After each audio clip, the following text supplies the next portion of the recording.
और चलते हैं, बड़ी खबर आ रही है। पुलिसकर्मी को डंपर से कुचलने का मामला सामने आया है। जी हां, इलाज के दौरान कांस्टेबल की मौत भी हो गई है। रविवार को डंपर से कांस्टेबल को कुचला गया। बजरी माफिया ने के डंपर से कुचल ले गए कांस्टेबल सुनील खिलेरी। तो खबर बजरी माफियाओं से जुड़ी हुई है। बजरी माफियाओं के डंपर से कुचले जाने की वजह से घायल कांस्टेबल की मौत हो गई। लूनी थाना क्षेत्र में रविवार को बजरी माफियाओं ने पुलिस कांस्टेबल सुनील खिलेरी को डंपर से कुचल दिया था। रात मौत हो गई इनकी। बजरी तस्करों ने बदले की नियत से पुलिस कांस्टेबल सुनील बिश्नोई पर डंपर चढ़ा दिया। गंभीर रूप से घायल सुनील बिश्नोई को प्राथमिक उपचार के बाद मथुरा दास माथुर अस्पताल में रेफर कर दिया गया। बुधवार को पुलिस सम्मान के साथ उनका अंतिम संस्कार किया जाएगा। रविवार सुबह लूनी थाना क्षेत्र में खेजरड़ी के पास एक अवैध बजरी से भरा डंपर खाली करवाने के लिए जा रहे थे और लूनी थाने के पुलिसकर्मी सुनील खिलेरी ने उसे रोकने का प्रयास किया तो डंपर चालक ने कट मारते हुए उनके ऊपर ही डंपर चढ़ा दिया। इस दौरान एक पहिया उनके पेट और पैर के ऊपर से निकल गया और एमडीएम में भर्ती करवाया गया था उन्हें। तस्वीर हम आपको लगातार एनडीटीवी राजस्थान पर दिखा रहे हैं, जिनकी इलाज के दौरान मौत हो गई। तो इलाज के दौरान कांस्टेबल की मौत हो गई है। ये वही कांस्टेबल हैं जिनकी मौत हुई है। रविवार को डंपर से कांस्टेबल को कुचल दिया गया था। बजरी माफियाओं के डंपर से कुचले गए थे कांस्टेबल सुनील, जिनकी हम आपको लगातार एनडीटीवी राजस्थान पर तस्वीर दिखा रहे हैं। लूनी थाना क्षेत्र में रविवार को यह घटना घटी थी। मंगलवार रात को एमजीएम अस्पताल में इनकी भर्ती हुई थी और इलाज के दौरान इन्होंने दम आखिरकार तोड़ दिया। तो रविवार को डंपर से कांस्टेबल को कुचला गया था और बजरी माफिया के डंपर से कुचले गए थे कांस्टेबल सुनील। लूनी थाना क्षेत्र में रविवार को एक घटना घटी थी और मंगलवार रात को एमडीएम अस्पताल में भर्ती भी वो हुए थे। पुलिसकर्मी को डंपर से कुचलने का ये पूरा मामला जो है वो हम आपको एनडीटीवी राजस्थान पर दिखा रहे हैं। इलाज के दौरान कांस्टेबल की मौत हुई और हम आपको ये भी बता दें कि रविवार को डंपर से कांस्टेबल को कुचला गया था। जी हां, जिनकी आप तस्वीर देख रहे हैं लगातार एनडीटीवी राजस्थान पर, जिनकी हम आपको तस्वीर दिखा रहे हैं, वो वही पुलिसकर्मी हैं, वही कांस्टेबल हैं जिनको बजरी माफियाओं ने कुचल दिया। बजरी माफियाओं की डंपर से कुचले जाने की वजह से घायल कांस्टेबल की मौत हो गई। आखिरकार मौत हो गई। जिंदगी और मौत के बीच जूझ रहे कांस्टेबल की अब मृत्यु हो चुकी है। लेकिन सबसे बड़ा सवाल यह है कि राजस्थान में अवैध खनन कब से कब तक चल रहा है। देखिए, हम आपको आंकड़े दिखा रहे हैं।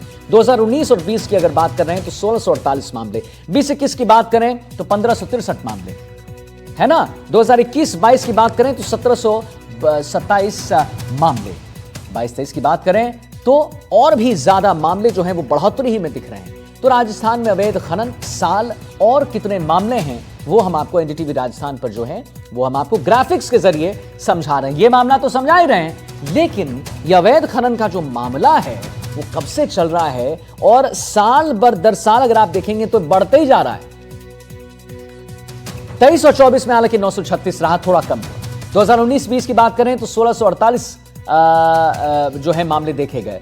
20 और 21 देखे गए तो 1563 मामले देखे गए। यानी कि इस पर अंकुश लग भी रहा है नहीं। अब फिर देखिए 21-22 पे 1727 हो गए, सबसे ज्यादा। 2022-23 की बात करें तो 1417 मामले, लेकिन 2023 और 24 की बात करें तो खाली 936 मामले यहां पर देखने को मिले हैं राजस्थान में अवैध खनन के। तो कई देखिए इस पर सवाल भी खड़े होते हैं जो हम एनडीटीवी राजस्थान हमेशा सवाल पूछता है, तत्परता से किसी न्यूज को दिखाता है, खबर को दिखाता है, त्वरित कार्रवाई भी उस पर होती है। सवाल नंबर 1, माफिया बेलगाम आखिर क्यों हो रहे हैं। सवाल नंबर 2, जांच में सहयोग क्यों नहीं हो रहा है। सवाल नंबर 3, माफिया को किसने इतनी छूट दे रखी है। सवाल नंबर 4, ठोस कार्रवाई आखिर क्यों नहीं हो रही है। सवाल नंबर 5, कब तक चलेगा ये, कब इस पर अंकुश लगेगी। अरुण हर्ष हमारे साथ लाइव जुड़ गए इसी खबर पर और जानकारी देने के लिए।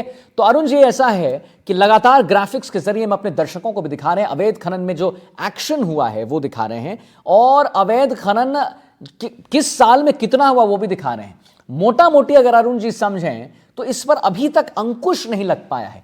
किसी साल कम रहता है, किसी साल बढ़ोतरी हो जाती है।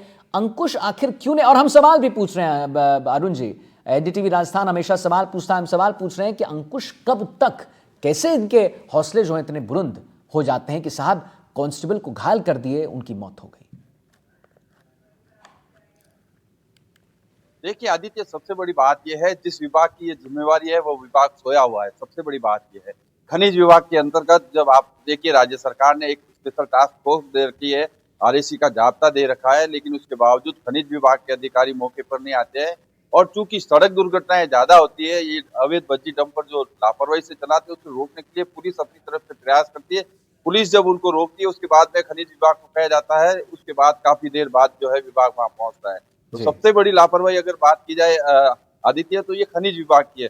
बात की जाए जिस तरह से अवैध बज्जी परिवहन को रोकने के लिए अगर बात की जाए, पश्चिमी जिले की अगर बात की जाए, डीसीपी वेस्ट राजेश ने 18 नाके लगाए थे। आप देखिए, पुलिस ने अपनी तरफ से पूरा प्रयास किया, 120 पुलिस कर्मियों को 80 किलोमीटर के एरिया में जगह जगह नाके लगाए, लेकिन ये बज्जी माफिया जो इतने शातिर है कि उन्होंने दूसरे चोर रास्ते बना लिए थे। उन चोर रास्तों को रोकने के लिए ही रविवार को जिस तरह से पुलिस की गाड़ी पीछा कर रही थी और उसको कांस्टेबल को कुचल कर, आप देखिए 2 दिन तक उसका इलाज चला, आखिर वो अपनी जिंदगी की जंग हार गया। पूरे पुलिस बेड़े में शोक की लहर है आदित्य। साथ ही साथ अब से कुछ देर बाद उसका पोस्टमार्टम के साथ जब उसका सम्मान दिया जाएगा, उसके बाद उसके पैतृक गांव लोहावट भेजा जाएगा। लेकिन कह सकते हैं पुलिस अपनी तरफ से पूरा प्रयास करती है, लेकिन जिस विभाग के ऊपर ये जिम्मेवारी है वो विभाग खोया हुआ है, न तो समय पर कार्रवाई करता है, न उनके ऊपर जो शास्ति लगानी होती है वो लगाया जा रही है। पुलिस अपनी तरफ से प्रयास करती है और ये कारण है कि पुलिस है जो शहीद होती जा रही है। नहीं, बिल्कुल बिल्कुल अरुण जी बहुत सही बात कह रहे हैं कि सबसे बड़ा तो सवाल यही खड़ा होता है कि भाई विभाग इस पर क्यों कार्रवाई नहीं कर रहा। अच्छा, इस पर एक लेटेस्ट जो अपडेट आया वो भी जरा आपसे जानकारी ले लूं अरुण जी, कि सरपंच पति के साथ 4 लोग की गिरफ्तारी हुई है ना, ये कौन है 4 लोग? देखिए, अगर बात की जाए तो ये इन जो पुलिस ने 4 लोगों को पकड़ा, इनका बहुत बड़ा वहाँ नेटवर्क और आतंक बना हुआ है। इन्होंने जिस तरह से अवैध बज्जी अपने खेत में जमा कर रखी थी, उसका निस्तारण करवाया गया है, उसको सीज किया, नष्ट किया गया। ये भी पुलिस की कार्रवाई है। पुलिस ने खनिज विभाग को बोला, लेकिन खनिज विभाग अपनी तरफ से नहीं आके वहां पर कार्रवाई करता है। पुलिस ने बोला इन लोगों ने देखो अवैध बज्जी खनन कर रखी है, इसको नष्ट कीजिए। उसके बाद वो लोग मौके पे पहुंचते हैं। खनिज विभाग अगर ये बात कहता है कि उसके पास फोर्स नहीं, जबकि पुलिस उन्हें पूरी सहायता और मदद करने के लिए तैयार रहती है, लेकिन इनिशियल पुलिस ही लेती है और पुलिस जब सूचना देती है तब वो लोग आते हैं। तो ये सबसे बड़ा सवाल, इसीलिए हम लोग कह रहे हैं पुलिस अपनी तरफ से कार्रवाई कर रही है। सरपंच पति को पकड़ा है, साथ ही साथ जो है 3 अन्य लोगों को पकड़ा है। आप देखिए, इसमें भी राजनीति शुरू होगी। वो लोग अपने आप को इनोसेंट बता रहे हैं, हम तो निर्दोष है, जबकि इस पूरे एरिया के जो अगर किंग पिन कहा जाए, जो बज्जी माफिया मुख्य रूप से जो है वही सरपंच पति है और उनके परिवार के लोग हैं। अब बात की जाए 3 अन्य आरोपी है जो अभी फरार चल रहे हैं, उनको पकड़ने के लिए टीम गई हुई है। लेकिन अगर ये कहते हैं कि हम लोग नहीं है, तो एक चीज बताइए आदित्य कि ये लोग भागते हुए क्यों? आप देखिए, प्रतापगढ़ जाने की तैयारी कर ली थी, उदयपुर से पकड़ कर लाया गया, तो यानी कि कहीं न कहीं इनकी जिम्मेवारी, मतलब उसमें थी कोई भूमिका, इसीलिए तो आप जोधपुर छोड़ के भाग रहे थे। लेकिन अब ये दुहाई दे रहे हैं कि हम लोग उसमें इन्वॉल्व नहीं थे। लेकिन कह सकते हैं इन सब बज्जी माफियाओं का बहुत बड़ा नेक्सस है। आप यकीन नहीं करेंगे आदित्य, जब हम लोग पिछली बार भी गए थे एनडीटीवी की टीम, तो आप देखिए जैसे ही हम लूनी क्षेत्र में एंटर हुए, हमारे आगे पीछे 4 से 5 गाड़ियां लग गई। आगे फोन से फोन कर जा रहे थे बज्जी माफिया एक दूसरे को। बताइए, ये भी बड़ी बात है कि आप लोग जब गए वहां पर अरुण जी, तो वहां पर आमने सामने आपकी गाड़ियां लग गई। ये भी बड़ी बात, ये बड़ा खुलासा कर रहे हैं आप।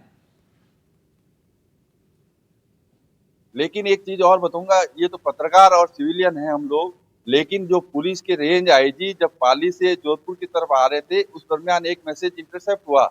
उसमें आप देखिए, वो बज्जी माफिया ये कह रहे हैं कि आईजी की गाड़ी निकल रही है, क्या उसको टक्कर मार दे क्या? इनके हौसले यहाँ तक बुलंद हो चुके हैं बज्जी माफिया को, इन्हें कोई पुलिस का भय नहीं है। और ये अपने धन कमाने या लालच के चक्कर में आम इंसान के साथ साथ पुलिस फोर्स है उसको भी टारगेट पे लेकर रहते हैं। पिछले दिनों जो पुलिस की एक गाड़ी में सुलोचना सब इंस्पेक्टर थी, उसकी गाड़ी को टक्कर मार कर भग गए थे।